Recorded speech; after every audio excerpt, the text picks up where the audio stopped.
question, most asked questions, what is WDP? So for what stands WDP and what is SHIZAAM? Yeah. So at the very beginning, when I was practicing at Mount Wudang, when other masters came to Wudang, also grandmasters and lineage holders of other lineages or other internal styles, external styles, also from Shaolin, masters came to our school. For example, Shi Yanming is one of the very famous ones. Now in New York, he also visited Mount Wudang and Youxuande, and he also showed Taiji in our school. And in also other masters, also Chen Taiji and Sun Taiji, Wu Taiji masters, they all came in to big gatherings. And then when they came to our school, the first place and first thing our teachers showed them were the 10 principles. They didn't show them Bagua, they didn't show them Xingyi, they didn't show them Liang Yi Quan or the Wudang Quan or whatever. They went to this wall where our 10 principles, this picture is still on somewhere on my Facebook also. And they went to these 10 principles and then they explained those 10 principles one by one. Yeah? So I will not explain those now because it will take 2 hours maybe or 1 hour. But we can also upload a link where I explain those 10 principles, because this is what we follow. We don't follow, let's say, the physical tradition, but we follow the spiritual tradition, which are the 10 principles. Yeah? So this is for the question, are we following any traditions? No, we are not following any traditions. And if you're going to ask me lineage and whatever, no. Openly, I say we don't have any lineage. If you talk about lineage or who's my master, my main teacher is Tang Lilong at Mount Wudang for internal arts, and my sifu is Youxuande. Yeah, this is back then and until now. So, but the way that I teach and the way that I give and share all what I have learned is not the way how they teach. That's why maybe it's, yeah, I'm not considered anymore as a Xuan Wu Pai 15th generation lineage holder or whatever, and I don't claim that also. But for sure I can say from who I have learned martial arts, and this is mainly to 80% during between 2000 and 2005. Back then at Mount Wudang, it was Master Tang Lilong, and my sifu or our sifu is Youxuande. So, but my first Kung Fu sifu is Dragoslav Kostic. And Dragoslav Kostic basically gave me the main mindset for everything what came afterwards. So all what I have learned in Shaolin or at Mount Wudang in internal arts, it's on the foundation of Master Dragoslav's Kung Fu. And what is that? Master Dragoslav himself, he was, he is a diligent, a very, very, in German we would say full-blood martial artist who have practiced various different arts. Yeah, back then in his times he were boxing also with the Rocchichani brothers, with Ralph Rocchichani, for example. He were in the same team.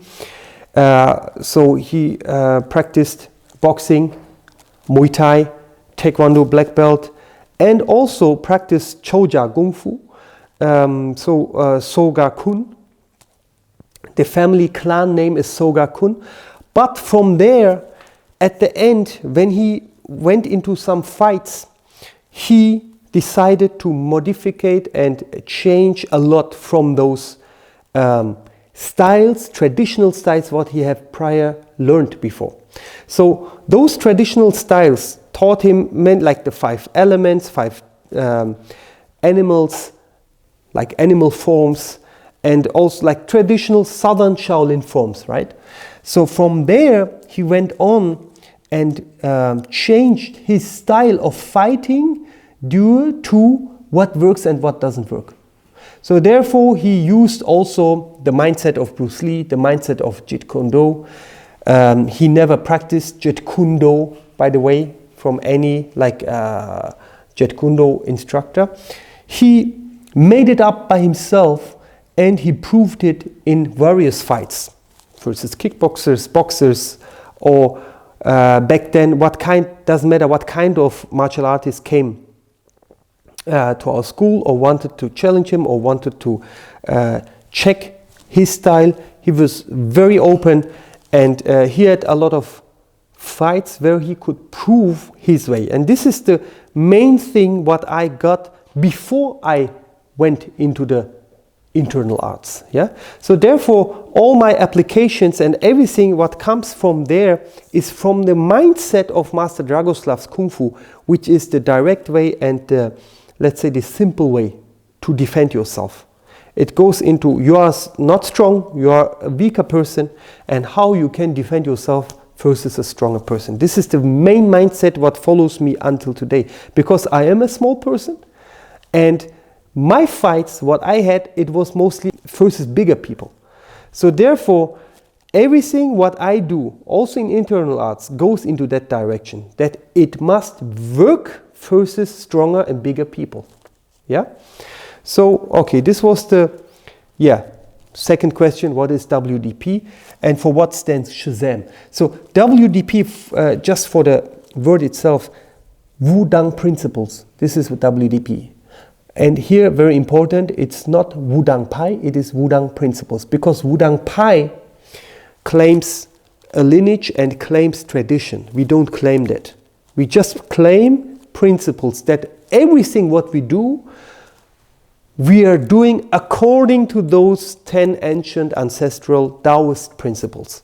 And if you ask me from where these principles come from, they're older than humanity, because they're natural laws. They are not something what some guy thought of and written down. They are natural laws put in words. Yeah, the 10 ancestral principles. In every movement what we do, we must, or we want to be according to those principles. Yeah, this is Wudang principles, the meaning. And SHIZAAM is just a word what I came up with, because we were thinking about how to call this martial art, what we do. And SHIZAAM is just one word without meaning. This is the reason I like it so much, because it has a sound but no meaning. You don't put any interpretation into it. It can be hundreds of thousands ways. Yeah, expressed in hundreds of thousands ways. So therefore, I don't want to fix it with a one meaning, but it has a sound. And in every of my students, it will have another manifestation. Yeah. Now they learn things from me, and how they give it to their people, to their students, will be in their own individual way. That's why we call it SHIZAAM, what we do. So a word what we came up with like WDP is the clan, SHIZAAM the plan. This is mainly shortcut of what is WDP and SHIZAAM.